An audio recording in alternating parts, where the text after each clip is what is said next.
السلام عليكم دمانتين سودو هذا واو ما شاء الله سودو هذا برنامج كنا بلعبنا مركز سودو هذا بندي سودو وين يا دمانتين ميرو بودا فهد الدنيا كشوكتان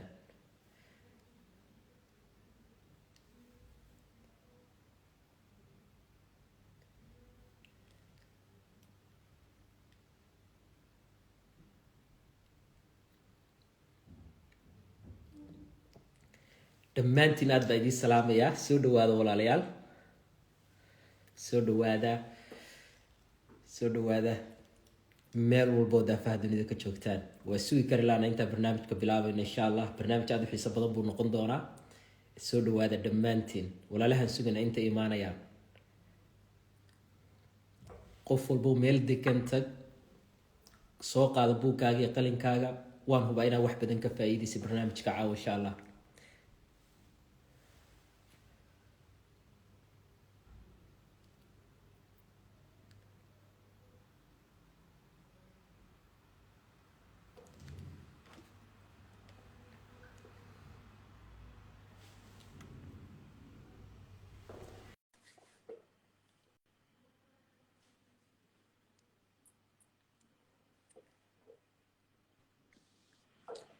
سودو مدن سودو عويس وناكسن السلام عليكم أحمد عويس وناكسن سودو أمار سودو walaalayaal aad baan idiin soo dhaweynayaa dhammaantiin meel walbo daafaha dunida ka joogtaan barnaamijkani waa barnaamijkii taxanaha ahaa ee fikradaha muhiimka ah waxaan ku jirnaa qaybtii labaad qaybtii koowaad habeenkii dhaweyd baa kasoo hadalnay oo horudhac ahaa barnaamijkan wuxuu noqon doonaa barnaamij aan fikrado muhiima kusoo qaadan doono oo kala duwan habeenba habeenka ka dambeeya leefka soo galno uu ka xiisa badnaan doonaa xog badan maadaama aan noolnahay xilli information age waa inaan helnaa xog badan bay u baahan tahay maskaxdeenu marka habeen walba waxaan dul istaagi doonaa xog muhiima iyo fikrado muhiima wax badan ka faa'iidi doontaan meel walbo daafaha dunida ka joogtid waxaan ku leeyahay walaal ku soo dhawo barnaamijkani wuxuu noqon doonaa barnaamij ina ka daali doonin kana xiisa goyn doonin habeen walbana waxaan ka hadli doonaa oo live aan soo galno barnaamij idinku cusub insha Allah oo wax badan ka faa'iidi doontaan qof walbo buugaaga iyo qalinkaaga soo qaado isku day inaad qoratid qodob walba oo muhiima oo dul istaagi doono waan hubaa in 5 sano kadib ama 2 sano kadib barnaamijkan aan ka hadli doono iyo waxyaabahan iyo fikradaha muhiimka ah ay ku caawin doonaan aadna tahay qof yani la socda maanta dunidu meesha u socoto okay barnaamijkan wuxuu ka koobnaan doonaa horudhac waxa ku xigi doona qaybta koowaad waxa ku xigi doona qaybta labaad waxa ku xigi doona qaybta saddexaad iyo gunaanad shantaasan waxa way barnaamijkan ka koobnaan doonaa qodobada kow waa maxay horudhac inaan horudhac sharaxno laba waxaan ka hadli doonaa yani kow iyo qaybta koowaad baan ka hadli doonaa qaybta koowaad markaa ka gudubno waxa u gudbaynaa qaybta labaad markaa ka gudubno waxa u gudbi doonaa qaybta saddexaad kadibna barnaamijkii dhan baa isku soo xiraynaa oo gunaanad baan idinkaga degi doonaa insha Allah kadibna habeenka kale aan bartaa kasii ambaqaadi doonaa insha Allah barnaamijku aniga iyo walaal Amaar baa si talantaaliya u daadihin doona barnaamijka talantaaliga marka wuxuu noqon doonaa mid aad wax badan ka dhaxli doontaan soo dhawow walaal Amaar oo ku faraxsanahay caawa inaan mar labaad isku soo laabanay anagoo caafimaad qabna yani bulshadana aan rabno inaan u faa'iideyno waxa weeye waxyaabahan iyo fikradahan muhiimka ah barnaamijka soo dhawow أهلا وسهلا سودو هاي دمانتي وأنا سلامي عويس وناكسن وحرجين هذا عافمات قبتين وعليكم السلام ورحمة الله وبركاته ما شاء الله سو أحمد نوشيغ كل ما أنت حويا برنامج عصوب أنا أحمد أسبوع ما معلومة بموضوع هديني لبد عشان جدا بيسي ما دام كومنتكين أركين ناد أدو حسيني سين برنامج عصوب إلى العالم قلت جان قادان وحنا كود تشان هذول العشرة إلى درات ولا كود هديني سين بالشدينا عالم كان عصوب ولا جان قاد كرينا سين uga faa'iidin karayna waxaan ku haysano waxa jira dad aanan haysan challenge-yada kan haysano marka insha Allah maanta kulli wuxuu noqon doonaa barnaamij aad u xiiso badan oo jeclaan doontaan saan rajeynayno marka sidoo uu sheegay ustaadku qalin iyo buug soo qaada qora laga yaabo wax inuu qayb kamid ah ku anfaco mustaqbalka dhan u bedelo ama aad qof kale u sii sharaxdo asxaabtihiin oo qofkan noloshiisa uu ku bedeli karayo hadafkeeduna waxa weeyaan ugu yaraan macnaha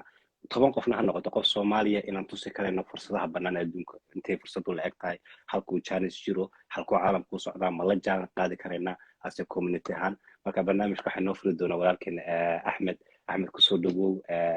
waad mahadsan tahay casuumadaada ومحسن tahay walaal barnaamijkeeni baa guda gelaynaa qaybtii waxaan guda gelaynaa waxa weeye horudhac ahayd horudhacna waxaan ka hadli doonaa wax la dhaho fourth generation waa maxay fourth generation baa qeexi doonaa kadibna qeexitaankaas si aad si qoto dheer ugu sii fahantaan waxaad tusaalayaal dhinacyo kala duwan ka istaagi doona afartaas generation walaal amaar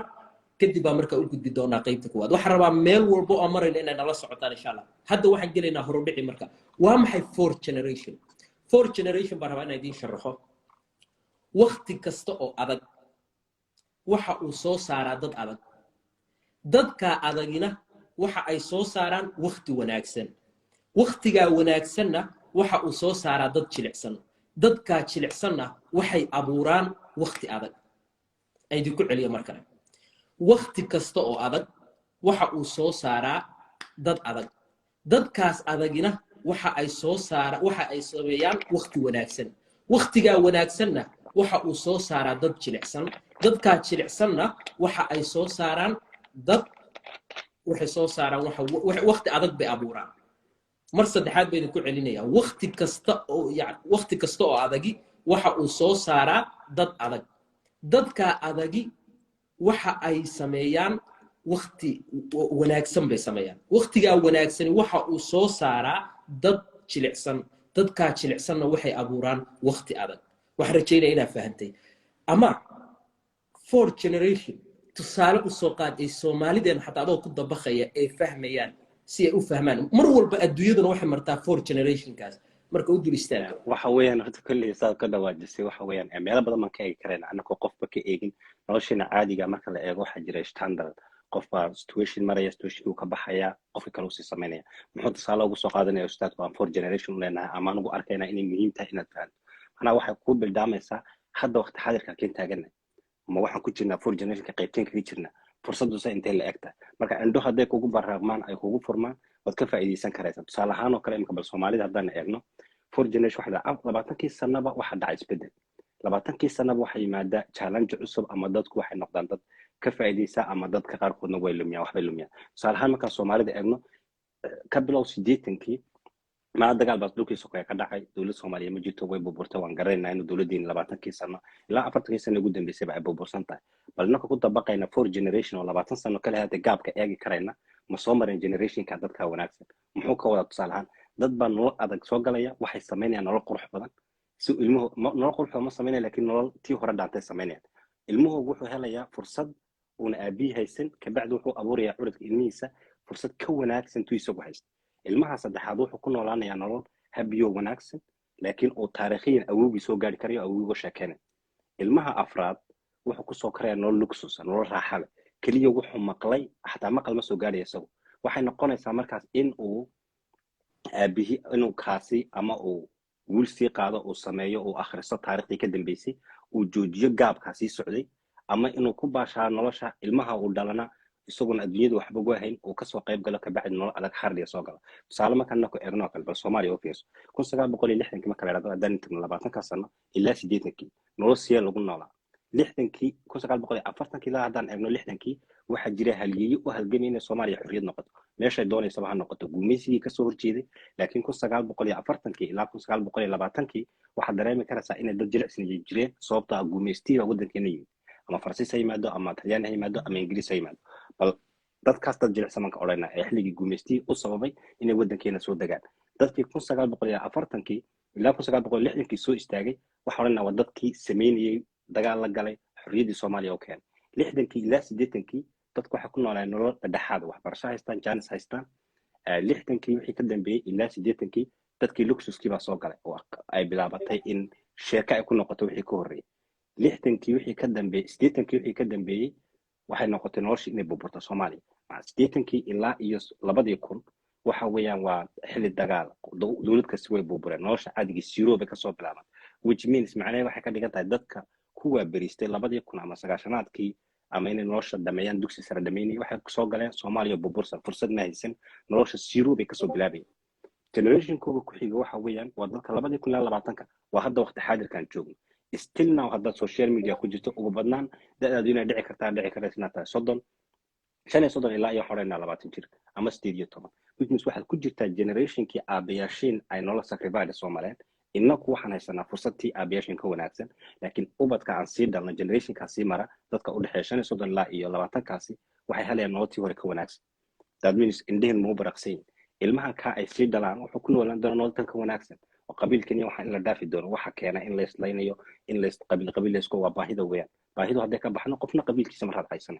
laakiin haddii baahida laga baxo qabiilkan waxaan u bixi doonaa nin walba dantiisa focus ku eegaya waa tan aaminsanahay 20 sano soo socda 2020 ilaa 2040 Soomaalidu waji kale adduunka ku eegi doonta laakiin haddaan indhaheen u furano weeyaan fursadaan u furano ka bacd 2040 ilaa 2060 jil adduunka hogaamin karaya noqonaan technology ahaan say noqon kartaa marka tusaale ahaan oo kale soo qaado ama qurbahan hadda lagu dabaqo kale dadka qurbaha yimaadaan soo qaadeen qofku matalan wuxuu ku soo galayaa wuxuu ku soo galayaa Yurub wuxuu u baahan yahay noloshii bilaabo inuu luqadii barto nolol hard iyo galaya meelaha ugu sokeeyay ay masaxaan gidaarada ay masaxaan si ilmihiisu fursad u helo iskool u tagay ka bacdi ilmaha qurbaha ku dhashay koobaad uu qayb kamida silic iyo sacrifice uu arkaya sababtoo waalidkiisu wax walba ma siin muddo daqiiq kare ilmaha laakiin kaas uu dhalo labaad uu abiyo ugu noqonayo fursad wuxuu yeelanayaa uu jaamacad gali karaya ama business ka fikiri karaya sababtoo abiyo at least wadanku ku dhashay luqadii buu garanaya generation ka saddexaad ilmaha uu dhalo waa ilmihii afraad kaliya ka saddexaad wuxuu maqlaya abiinu qaxooti ku soo galay kuwa afraad waxay noqdaan dad dhaqan kaba ilooba oo wadanka si u nool yihiin dhex kale oo luxus ka galo isku haysta inay wadan yihiin iyo dad waalidkoogu dhaqankooda ku adkaayeen oo si adag dhaqankooda si fiican loo soo tarbiyeeyay ka bacdi xajiyo oo dhaqankeena sii wad wayna yartahay badanaa inta 10% ilaa 5% baa inuu qofka generationka afraad uu ka sii baxo baalkeeda reer European-ka dad waxay fahmeen systemka 4 generation waxa laga qoray boqolaal system baad u fiirsan karaysa haddaad dhaqaale u fiirsato haddaad u fiirsato caafimaad 4 generation-ka abad haddaad taariikh samaysaas isu bedelay maadaama ay sameeyeen waxay mar walba isku diyaariyaan in generation-kooga afraad loo baraarujiyo inuuna gelin nolosha luxuska raaxada si ayna nolosha siro uga soo bilaabin dagaalkii imka Yurub Jarmalka oo fiirsan dagaalkii labaad koobaad adduunka ka dambeeyay 20 sano gudahood waxay rideen dagaalkii labaad adduunka 20 sano ka bacdi lix ku dhawaad 3 generation gudahood waxay taagan barta maanta adduunka dadka laga tirsanay Soomaaliya hal dagaal baan burburnay waa sababtoo academical ma haysan inoo digaya inaysan systemka noo sii mari karayna waxaan u malaynayaa kulli inaad waxoogaa tusaalahaan ka qaadan karayno kale waa mahadsan tahay barnaamijka walaalaha dib kaga soo biiray baan wax yar u dulmaraya barnaamijkan wuxuu ka koobnaan doonaa 5 qaybood kow horudhac baan ka hadli doonaa kow qodobka labaad waxaan ka hadli doonaa barnaamijka koowaad baan gelaynaa barnaamijka labaad barnaamijka saddexaad kadibna gunaanad baan samayn doonaa barnaamijka dhan baan isku xiri doonaa horudhici maxaan ku sharaxnay waxaan ku sharaxay oo 3 mid ku soo celiyay wax la dhaho 4 generation dadkiina gadaal ka soo galay 4 generation-ka uu sharaxayo walaal waxa weeye waqti kasta oo adagi waxa uu sameeyaa dad adag dadkaas adagi waxa ay sameeyaan waqti wanaagsan waqtiga wanaagsan waxa uu sameeyaa dad jilicsan dadka jilicsanna waxa ay sameeyaan nolol adag bay sameeyaan 4 generation-ka way walaal wuxuu sharaxay adduunka meel walba Japan marka hadda walaal dagaalkii labaad adduunka marka helay yani dhulkay galeen maanta ugu jeedaa meesha joogaan marka macnaheedu waa maxay dadkoodii bay dhiseen markii dadkii la dhiso dadkii iyaga dhisaya noloshii iyo wax walba meesha wadamada dib u dhacayna ay iyagu ku mashquulsan inay guryo dhisaan guryahaasna dadkii aan dhisnayn baa burburinaya marka muhiimaddu waa maxay ay dadkani sameeyeen inay generation walba u diyaariyaan inaysan gelin nolosha adag marka waxaan hadda dul istaagnaa qodobka waa ka baxnay horudhaceeni wax rajeynaa wax badan oo kusoo dhaweynaya walaal hadduu soo gunaanadayo qaybta horudhac waxa oran lahaa tusaalahaan kale ugu soo qaano fursad maanta 4 generation inoo kusoo dhex jirnaa bal waxaan eegaynaa internetkiisu isku bedelo yaa waxaa jira markaan maqasheen baa dhici karaysa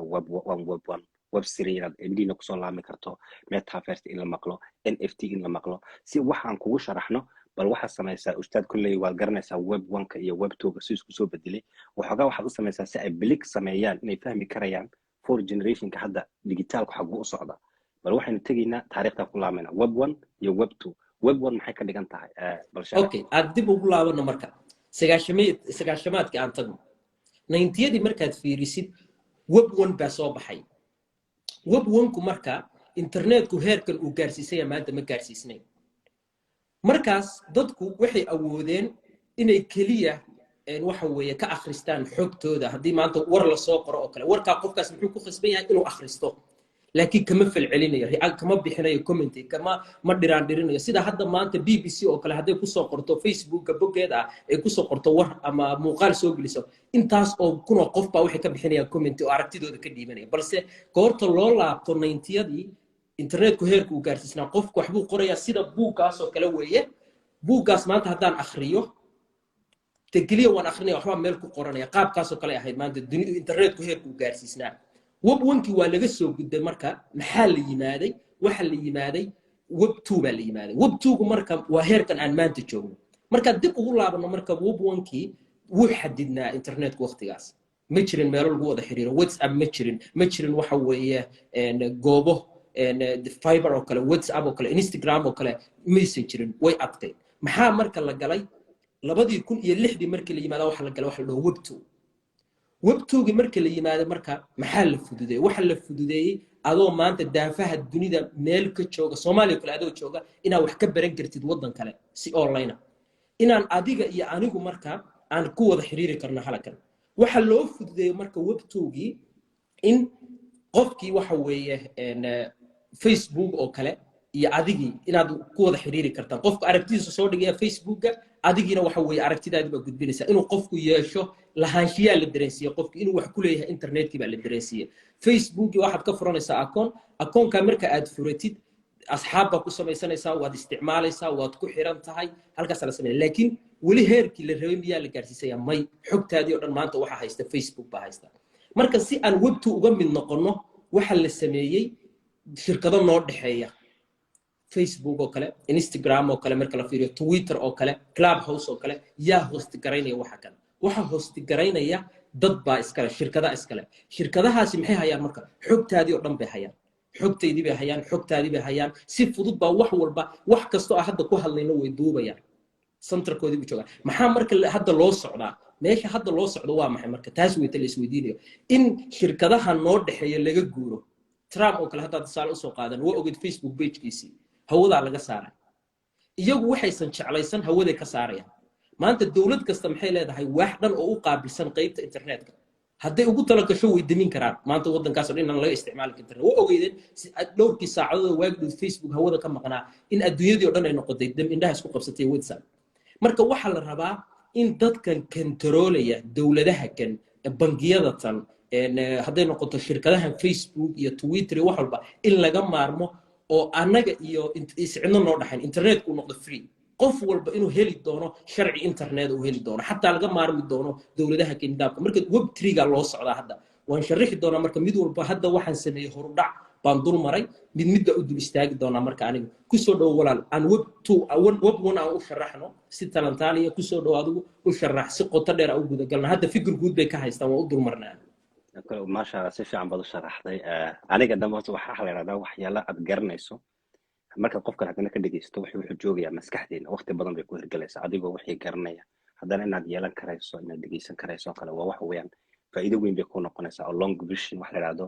inta webka dhex gelin maskaxdeena waxa uu shaqeysaa waxyaalaha lagu soo celiyo abad bay joogtaa yaa tusaale ahaan oo kale iminka markuu sharaxaya Ahmed haddii aad garanayso wixiiba at least haddaad dhageysanayso waxay maskaxdaada soo garanaysaa in hadhow toolo in ka bixi marka iminka alxamdu quraanka akhriyayno oo kale inaad u fiirsato mooyaan kama fikiraysid toos waxaad u bilaabaysaa markaad salaada xidhato alxamdu sababtoo dhow jeer ku soo celcelis wax kastoo baranaysana mar walba hadda ku soo celiso automatic bay kugu save garaysaa subconscious mind ku xiriira maskaxda dambe ka way wanaagsan tahay hadii aad si garanaysa xataa inaad si dhageysato macnaha web 1ka inaad si garanaysa laga yaabo suu shaqeynay web 2ga wuxuuga ma soo dulmaraya si fiican baad u sharaxday web 1ku waxa weeyaan halka internet ka bilaab xilliga uu soo baxay hadda waxa naga tusaya sawir bal ka duwan dadku waxa jira markay fursad soo baxdo dad way cabsoodaan dadna way galaan wariisi kala dad waxay ka dhex arkaan fursad weyn ka faa'iideysan karayaan dadna xidhan waxaan ma shaqeynaa natuurka bili aadanka hadaba waxa weeyaan maya wax la yiraahdo weey boqolkiiba 90 qofka isagoo wax ku siinaya marka koobaad noob korne dad ku celiso maya marka dambe waxa korne maxay tusaale kaga dhigaysaa web 1 kuma ku soo baxay saxaafadaha timeline maxay New York Times Forbes shirkadaha adduunka weyn jaraa'idada soo qoray xilay meeshan ma shaqeynayso buugaagtan akhrisanayna ninkii koobaad yidhi bash way shaqeynaysaa waxay web 1 ku meel wax laga akhrisan karaa www qoraal ba arkay video kuma jireen Amazon ninka loo kale wuxuu ka dhex arkay fursad ah Kindle inuu ku dhex iibin karo in buugaagtii digital ah oo qofka ku iibin karay waa lagu qoslay markaas dadna fursad kama arkay laakiin markii la arkay ee baashii samaysay markaas waxay dadka isticmaalaya na waxay ahayd customers haddaan maanta internetka isticmaalayo aniga macaamiisha lacag baan bixinayay kabacdi waxaan akhrisanaya qoraal waa web one weyn isagoo fursadii wuxuu ka dhex arkay dadkan macaamiisha ah ka iibi bugaagta waxa arkay dadka inay xiiseynayaan ay daawanayaan waxa soo baxay markaa 2004 in la yiraahdo web 2 baa soo baxay web 2 cidna ma garanayn waxa uu ka dhigan yahay qolob walba waxa isku dayday qoob walba inay isku qeexdo iyagu inay tahay web 2 social media instagramka facebooka dhammaantoodoo dhan haddaad imka instagramka isticmaalayno waxa kamid ah web 2 baan isticmaalayna qayb kamid ah waxay noqotay web 2 oo noqday dadkii isticmaalay internetka ma noqonayaan macaamiishii dadka internetka noqon waxay noqonayaan productiga la iibinay adigu maanta internetka dad isticmaalayno hadda aan ku jiro instagramka innaka productiga la iibinay wadaad mean maxay ka dhigan tahay marka internetka fariiso magacayga u dhiibaysaa daatahayga siinaya ka bacdi shirkadda internetka li waxay ka iibinaysaa shirkooyinka waaweyn ee markii hore internet web 1 ka diidana inay ku xayisaan alaabtooda inaad u fiirsatay ma youtube markaad wax ku qorayso xayisiis baa ka soo dhax kala xayisiiska youtube ku lacag badan ma ka qaadanaya dadka shirkadaha leh uu oranaya waxaan ku hayaa blaskaas Jarmalka ama Soomaaliya productiga hadhow markaad xayisiinayso adiga dooranay dadkii meesha joogay localkaaga ba lagu xayisiinaya lacagta youtube laga sameeyo waa nus yar weyn ka soo galay laakiin wuxuu ka iibinaya adiga noqday qofkii la iibinay youtube wuxuu tagayaa uu leeyahay intaasoo kun oo waxaan haystaa user oo youtube ka isticmaala intaasoo kun oo tiktok isticmaala intaasoo kun oo snapchat isticmaala dadkii baa waxay noqdeen productkii la iibinay kabacdi dadka qaarkood uma dul qaadanayaan dad natur waa qof wuxuu leeyahay okay anu haddaan lacag sameynay internetka haddii like aan helayo comment aan helayo this is okay laakiin dadka qaarkood waxa weeyaan ma jecla mar walba free wax la jecel yahay freedom inay fursad kala raadiyaan naturka bini'aadamka waxa weeyaan inaan kolba sii kacno inaan maskaxeenu sii korno waxba wax ka cusub macnaha xawiye aadan adduunku sii beddelaya legacy level soo noqon karaysa waxa soo baxay web stream in la yiraahdo seemo keeni karayna xal qofku markuu internetka isticmaalayo una u noqon qofkii macaamiisha tusaale ahaan oo kale hadalkii xalad wala wax sheegay sheekada wada sheekaysanayna sida ay u isticmaalaan social media ga Ahmed la wadaag matal marka meesha joogto kale advertisement ku sameynayaan meesha aad ay la socdaan ka bacdi ay ka iibinayaan productiga iyo kale oo sharax karaysa okay hadda oo kale waa mahadsantahay walaal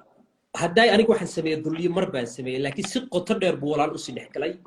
waa sii dhex quusina marka web 1 baa sii dhex quusina web 2 baa dhex quusina web 3 baa dhex quusina barnaamij wuxuu noqon doonaa taxana aan dul istaagno marka waqti xaadirkan hadda waxa isticmaalayna ku jirna web 2 aan dib u laabano marka la fiiriyo 2003 macquul ma kula ahayd in adiga oo wadan kala jooga halkan aan live ka gali karno dad badan bay macquul la ahayn waa ka soo gudubnay waxa marka hadda la jooga web 2 ga la isticmaalayo social media hay kan iyo facebook kan su'aal kale aan qof walba aan ku weydiiyo maanta hadii la dhihi lahaa instagram saacadii waxa ku isticmaalaysaa content qaaliba ku noqolaad qof kasta Soomaa ma qof lacag bixin lahaa baa jiri lahaa ma jiri lahayn hadii lagu dhihi lahaa facebook hadaa rabtid in hal saac isticmaashid waa inaad lacag bixisaa may waay buu marka free lagaaga dhigay ma isu weydiisay sababta free lagaaga dhigay internetka kan addicted ugu noqoto maanta sidaa kor ugu haysa teleefankaaga sababtoo ah lacag baa lagaa sameynaya joogitaankan aad dhex joogtid internetka instagram aad furaysid live-ka iyo like-ka lagu soo saaray wili intaasoo waxa haysataa friends intaasoo waxa haysataa heerkaasaa gaartay waxaas waxa la rabaa adigaa lacag lagaa sameynaya see lacag lagaaga sameynaya marka adiga isticmaalka aad ku dhex jirtay marka waxa lagu hor keenayaa xayisiis aad u baahnayn baa lagu hor keenayaa marka waxaad u baahnayn xayisiis aad u baahnayn baa lagu hor keenayaa dad badani marka xayisiiskaas ma aragtay marar badan adoo youtube ka taawanayo barnaamij qurux badan kuu socdo xayisiis aad rab inuu kaasoo dhex galo waqti xaadirkan marka web 2 ga waxa lagu jiraa yani xayisiiskaas in laga tago web 3 ga maxaa loo socdaa marka mataqaan waxa loo socdaa xayisiiskan ka duulaya waxa loo socdaa waxa lagu hor keenayaa waxa la akhrinayaa karakterkaaga wax walba oo jeceshahay oo dhan dharka nooca jeceshahay saacadaha nooca jeceshahay waxyaabaha xayisiisyada dhan kaliya maxaa lagu hor keenayaa mataqaana waxa aad jeceshahay kaliya lagu hor keeni doonaa حيسيسك مستقبل يعني ويب تريجر لو صعده انت يعني هرك عصري قال لو صعده كذب waxa lagu leeyahay marka la odorsayo xilliga waxay noqon doontaa dadka ganacsatada online ka ku ganacsado wax ku iibiya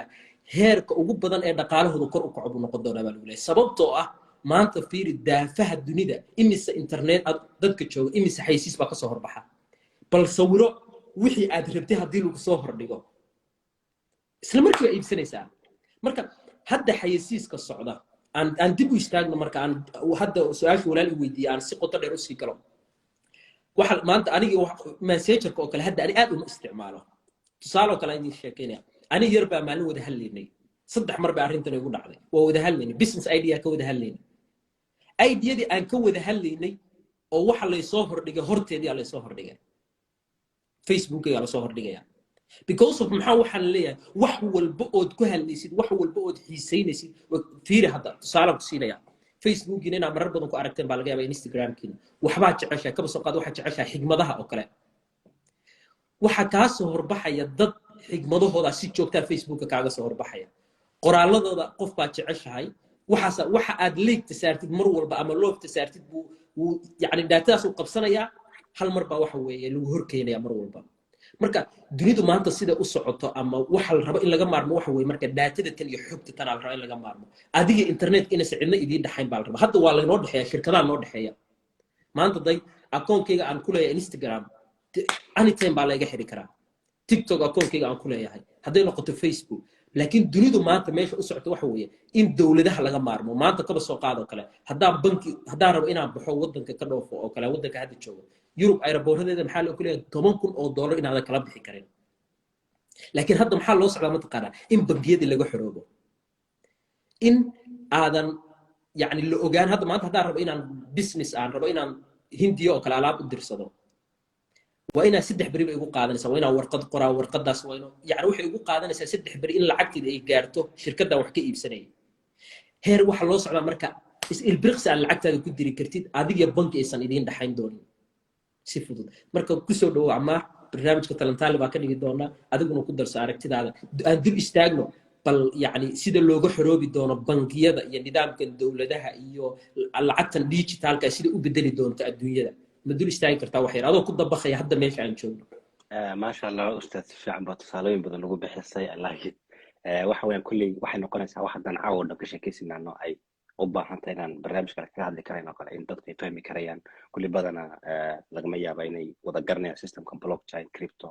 web3 dhammaantii baa isdhexgali kareen si ay waxaynu constant u socoto insha allah waxaan sameynaa in taxanaan in samayn karayn oo kale aad fahmi karayso sida imika ugu bilaabmo kale web 1kii inaad fahantiin haddii aad fahantiin xagga hoose 1 kusoo qora 1 aad ama web 2 aad fahantiin oo kale kusoo qora si aan la socon karayno kabacdi waxaan sameynaynaa web 1 iyo web 2 markuu qofka sawirka haysto dan web 3 ma bilaabmin hadda cid garan karaysa ma jiro wuxuu noqonay like qof walba waxa jira wax imaginaysa samayn kara maxaa dhici karaya lacag ay samayn karaya maxaa macquul noqon karaya hadduu web 1 ka ahaa web 2 kan social media ka duya web 3 muxuu noqon karaya xulna barnaamij kale like waxa jira tobanaan shirkadood oo hadda sidii facebook iyo markii u isticmaaleen inay noqdaan qayb kamid ah ay noqdaan maxay ahayd web 2ga raba inay iyagu noqdaan positionka web 3 qaadanay web 3ga inaad fahanto waxaad u baahan tahay inaad blockchain soo fahanto inaad fahanto systemkan uu shaqeynaya digitalization waxa la yiraahdo dhexdhexaadka nidaamka ah kan imkaan ku jirno systemkan ku jirno waa maxay weeyaan yaa maamuli karaya sideen uga bixi karaynaa nidaamkan dhexdhexaadka oo ku qofna warkaahay si daatada aad u saf garaysan karaysaa kabacdi markaad intaa ay fahmaan tan waxay u baahan yihiin waxay gali karaya hadana NFT-gi metaverse-gi marka xorna inayna ku badan iyaguna qofku waxa iska xidhan saacad wax ka badan saa uga bes qof 45 daqiiqo loo sameeyay jiray saac loo gelin jiray waxaan isku daynaa maalintii 40 daqiiqo 30 daqiiqo aan barnaamijkeena sameeyno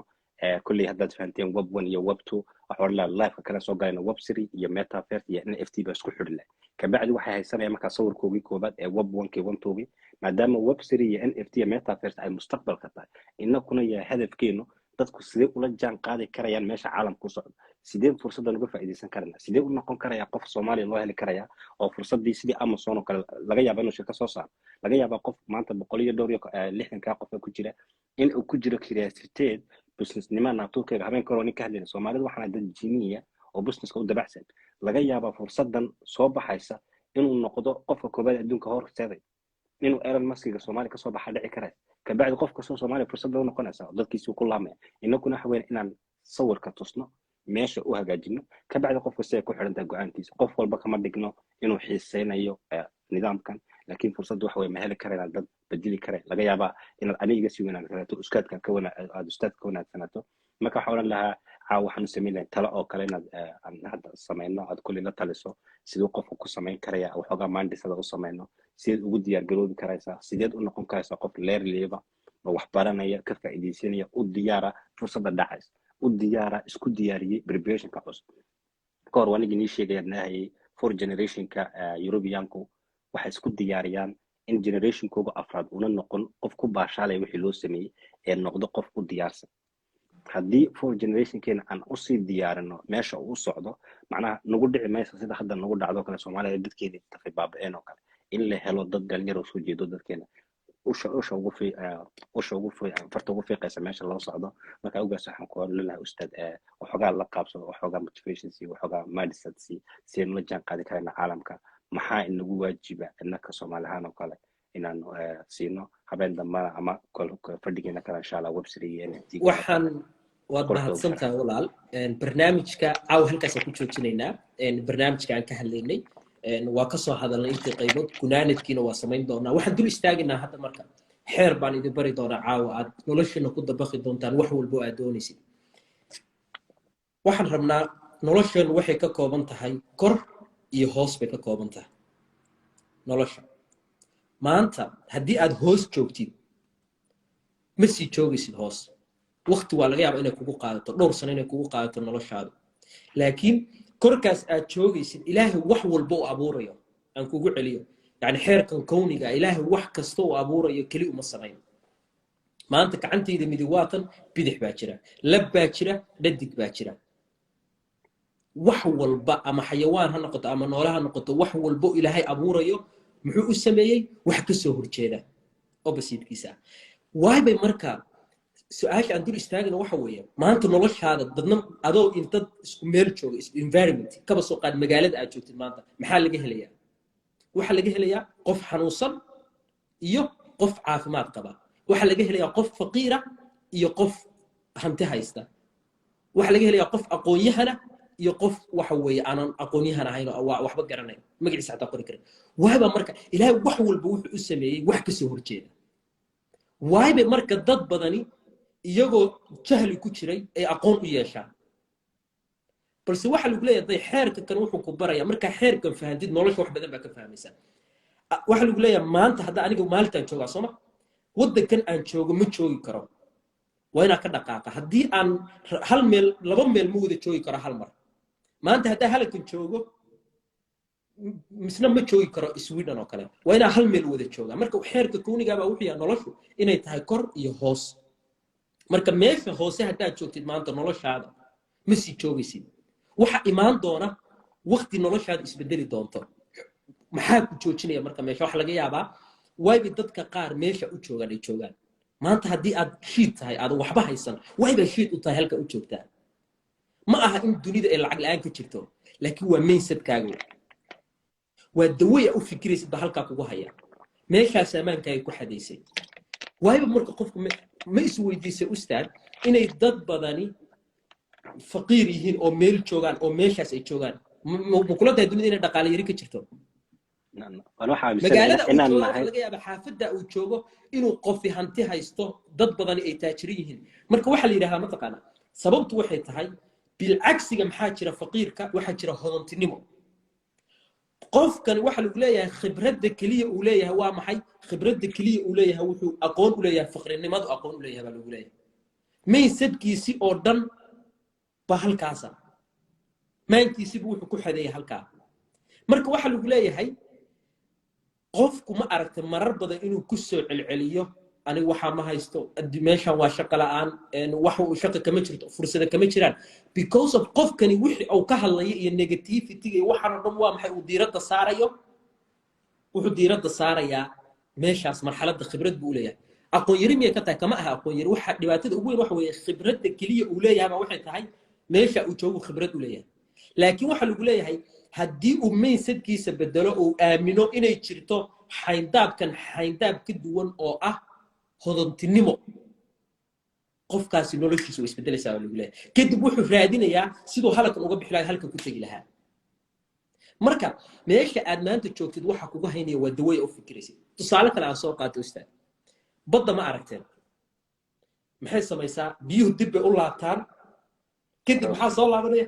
way soo laabanayaan mawjadaha hirku nolosheenna waa sidaas oo kale marka xeerkan wuxuu i baray mar walba ood hoos joogtid waa inaad fahantaa inaad kor aadi kartid marka waxaa loo baahan yahay waxa loo baahan waxa la dhaho balance ma aragtay intaas oo fanaan dad taajiriin nolosha noqday oo misna dhulka kusoo dhacay intay meesha u sarraysa tageen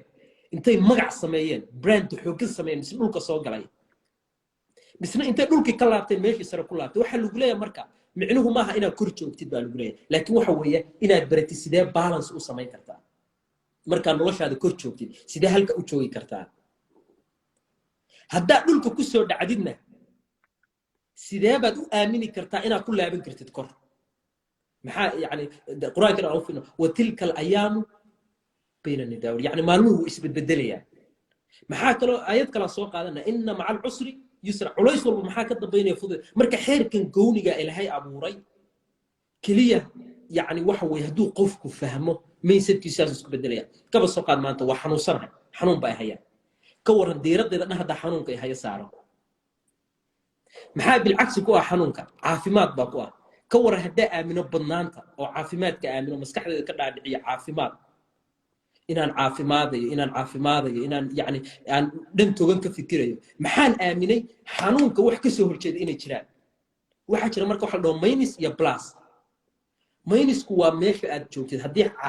xanuunku hayo waxaa jira plus baa jira oo faa'iido caafimaad jira marka wuxuu ku leeyahay diiradda waxaad saaraysaa xeerka kan markaad baratid nolosha dhinac walba ku dabaqi kartaa dhaqaalaha ku dabaqi kartaa dhinac walba marka isku day haddii aad maanta aad is leedahay faqri baa tahay caafimaad daraa ku haysa nolosha halkan aqoon yari baa ku haysa inaysan ku hayn laakiin aad khibradda keliya aad u leedahay ay tahay inay aqoon yari ku hayso inaad dhaqaale yari ku hayso in caafimaad daro ku hayso balse uu jiro diirad kale ay jirto aad diiradda saari karto waxaa bilcagsigeeda ah ilaahay wax kasta uu abuurayo waxa uu sameeyey bilcagsi marka isku day inaad diiradda saartid waxa kale oo kasoo horjeeda waxa kale noloshaadu saas isku bedelaysaa kadibna aad xog badan raadisid xeerarka kana waa ka hadli doonaa barnaamijyo taxanaa bay noqon doonaan aniga amaar waan si talantaale uga hadli doonaa marka kusoo dhow amaar usoo gunaanad barnaamijka intaas caawa ku joojinaynaa ما شاء الله سيف عم أنا قدم والله وأنا ديري كل شيء جزاك الله أستاذ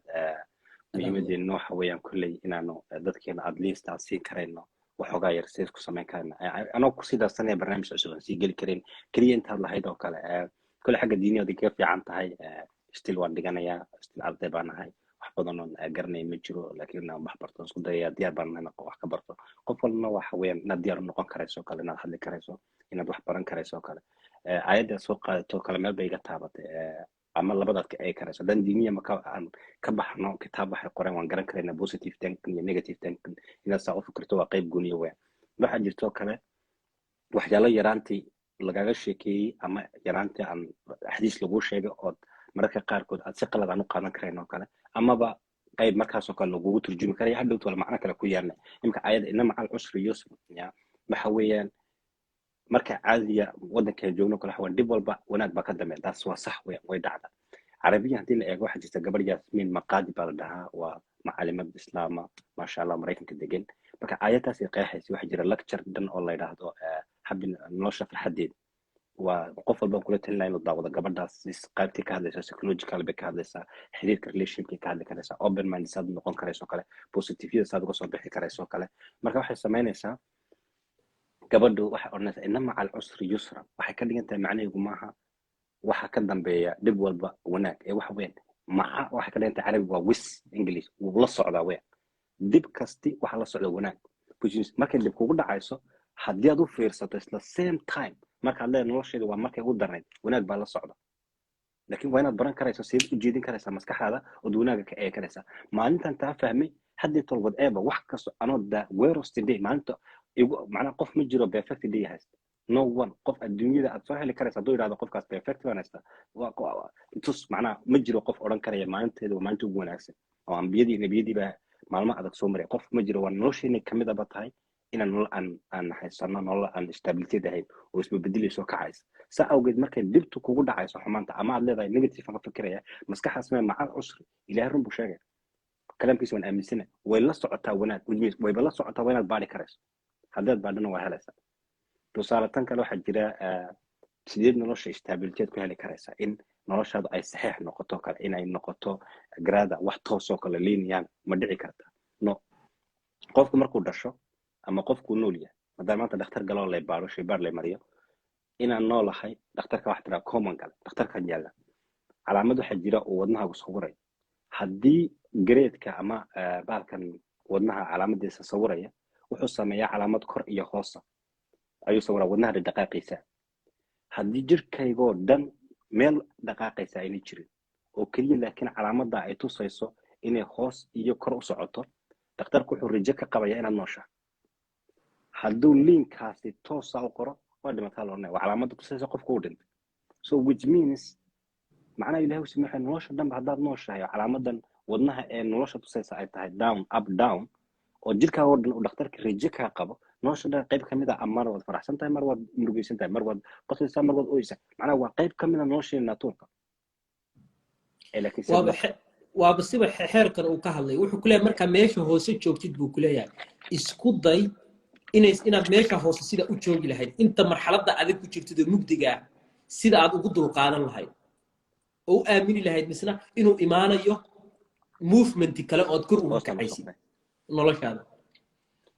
hoostan waxaan igu soo qorayaa videoga markaa dhulka la save garay insha Allah ayaan hoosta commentka ku soo qori doonaa gabadha iyo laba buug ay leedahay kaga hadlaysa farxadda iyo money book qodob hal sheeka raba inaad ku daro adigana hal sheeka ku soo kunaanadi doontaa barnaamijkan caqabada kadib oo soo kunaanadeena waxa jira marka laga hadlayo caqabada caqabad kasta maxaa ku dhex jira fursad baa ku dhex jira waxa jirta nin boqor baa jira meel tuulaa buu joogay ninka boqorka ahi maalin maalmaha kamida buu wuxuu sameeyay wado ay dadku aad u mari jireen buu dhexdeeda wuxuu dhigay sanduuq yar oo dahab ku jiro kadib intuu meel qoday dhagax weyn buu dusha ka saaray dadkii baa wadadii mara marka qaarkood waxay sameeyaan dhaleecayn maxaa dhagaxa meesha loo dhigay cabasho yani cabso ma maxay dhagaxa sababta loo dhigay meesha maxaa meesha looga qaadi waayay wadadii baa layna ka xiray dhowr bari markuu sida u yaalay maalin maalmaha kamid ah markuu waxa soo maray nin kale wadadii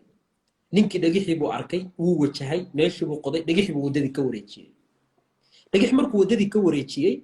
meeshii uu qoday buu wuxuu ka arkay dahabkan dhex yaala maxaa sheekadan ka baran karnaa marka waxaan ka baran karnaa caqabad kasta oo noloshaada ku soo wajahda fursad baa ku dhex jirta dariisada u dhacday caqabadani waxbaa ku dhex jira waxbaa ka dambeeya marka fursadaas hadduusan ninkaasi wajaheen caqabadaas ma kula tahay inuu fursadda ka dhexeli lahaa may noloshaada hadday dhib kugu dhacdo wax walba hadday ku qabsadaan waxbaa ku jira lacalla khayr yani fursad kasto marka uu ku soo wada jeeda noloshaada waxa ku dhex jira caqabad baa ku dhex jira marka maxaa weey caqabada waxyaabaha yani fursad baa caqabad walba ku soo wajahda fursad baa ku dhex jirta fursadaas waxay ku noqon kartaa khibrad bay ku noqon kartaa noloshaada ku caawisa mustaqbalka waxay noqon kartaa mid aad wax ka baratid fursad noloshaada la bedeli kartay noqon kartaa marka waxaan ku soo dhaweynayaa walaal Amaar isna sheeko kale oo qiso taabashada buu nooga sheekeynaya ku soo kunaanadaya kadibna barnaamij oo qusaysa caqabada insha Allah waa soo kunaanadana marka ugaas aad baa mahadsan tahay kulli waa 45 anuna waqtigeedu inaan baxo weeyaan maxaa insha Allah waxaan sameyn doonaa live ka dhamaan barnaamijyadan la qaybsan doonaa kulli waan soo laami doonaa ugu yaraan 40 daqiiqo 30 daqiiqo waqtigan la qaybsan doonaa ilaa 3 jeer fajarna soo galo sidoo noo sheegay ustaadku waxa weeyaan haddaan maanta oo dhan aan sheekaysano aan maanta dhigani warramo waxa weeyaan ma istaajin kareen sababtoo ninkana diyaar baa u tihiin inaad barataan annaguna diyaar baan inaan connection sameyn oo dad 160 waxa weeyaan waa globalish waxa weeyaan dad mas'uuliyadda aad u baahan tahay inaan wax tahay inaan soo gudbino waxaan ugu talagalay inaan soo gudbino saan iyo xalay ustaadkuna ka sheekaysanayna insha Allah waxaan sameyn doonaa inaan podcast sameyno waxyaalo badan kaga hadalo macnaha meesha kale haatan special ku nahay mooyaane meel kale aan dadka bili ka sameyn kare haddii maanta aan idhaahno anigu suuqa aqoon waxaan leeyahay metaverse iyo NFT iyo crypto saa loo shaqeeyo la qaybtamo 160 kiina qof walba suuqa ma xiiseyn meel ka duwan oo xiiseynaysin baa dhici karaysa ustaadku saay ka daaligeed in laakiin aan heli kareyno meel dadkeena platform ay ka heli karayaan education ay ka heli ay nooc meesha u baahan yihiin bashiri loo sameyn karo step by step inuu heli karayo qof walba inuu iska dhex arki karayo insha Allah inaan sameyno barnaamij community saas dhisano isku caawina dad hore u sii socda caalamka tallaabsanaya aan la qaadno aan jiilkeena la tartano kaliya waxa inoo dhaxeeya waxa weeyaan waa magaca Soomaaliyeed dad luqadeeda ku hadlaysa dad walaalkii ugu dhuubata waxaan kale ee ka xiga waxa weeyaan waa wax soo raacaya iyo wax dhexdeena weeyaan marka aad fiirsato qurbaa kulli qofka joogo garan karaya hadduu qof madow wax qabto Soomaaliyeed dhafta madow iyo islaamka xoog la isticmaashada balka hore marka maxay noqon karaysaa marka waxa weeyaan qof kastoo guul gaaro waad ku faani karaysaa waxaan rajeynayaa insha Allah inaan wadajir u sameyn doono waxyaalo badan la soo wadaagi doono wax inakana anfaca inakana ma anfacay annaka nafteeda faa'iido noo tahay wax markaa noo sheegayno maaha ardaygu ninka ma ardaygu waa anaka weyn hadba wixii markaad kusoo celiso waxa weeye maskaxda waxaad isweydiinaysa aduma ku dhaqmaysa automatically baad isweydiinaysa intaad barayd isku soo samaynaysa barnaamijkan oo kale aad soo samaynayno 30 daqiiqo inaan hadlay laga yaabo laakiin aad 6 saaco 4 saaco soo gelin inaan la soo hadalno maadaama qiime noo tahay waqtigiina inaad meesha imataan saacad waa wax weyn weeyaan marka waqtigiina aad baan igu mahadnaqayaan dhankayga ustaad adiguna sidoo kale sharaf bay tahay iyo casuumadaada insha Allah waxyaalo badan oo soo wadi doonaa marka inta aad baa mahadsantaa walaal waan soo gabagabaynaynaa waa mahadsantihiin gunaanadkii way barnaamijkeena waxaan ka hadlaynay horudhici iyo web 1 iyo web 2 web 3 iyo metaverse iyo iyagana waa u tegi doonaa talantaal iyo barnaamijyo kale oo xiiso leh oo aad iyo dunidu meesha u socotay dhinacyo kala duwana waa mahadsantihiin waxaan rajaynayaa inaad wax badan qorateen xog badan hesheen maskaxdiina iyo ogaalkiinana wax badan ku kordheen waad mahadsantihiin walaalayaal muuqaalka waa idiin safkarayn doonaa waxaa jiri doona fikrado aniga iyo walaal aan soo wadno oo aad wax ka faa'iidaysaan oo aan u samaynayno barnaamijkan oo yacni si aad bilaash uga faa'iidaysan doontaan aqoonteena idinla wadaagayno hoga tusaalaynteena waxaanoo dhan waa maxay toddobaadkii 2 saacadood oo maalintii aan maalin iyo maalin kala soo galno oo 30 daqiiqo 40 daqiiqo wax badan naguma aha aan bulshada dib wax ugu celinayno marka diyaar baa idin inaan wax idinku celino wax badanna waa naga faa'iidi doontaan barnaamijkana waa aragnay falcelintiina iyo wanaagiina iyo tugnaantiina faraha badna oo soo gaartay aniga amaarba waa mahadsantiin walaalayaal waa inoo iyo taxanaha saddexaad insha Allah haddii aan yiraahdo kii labaad baa guul noogu soo gabagaboobay waa mahadsantiin waxa idin soo dirayaa galgacal fara badan wanaag fara badan farxadda noocyada kala duwan baa idin rajaynaya gacalayaal waa mahadsantiin waan idin safkaraynaa barnaamijka thank you dib baad kaga ceshan kartaan waa mahadsantiin aad baa u mahadsantaa amaar barnaamijka sida quruxda badan oo wada daadihinay sidoo kale waa mahadsantahay ustaad salaamu calaykum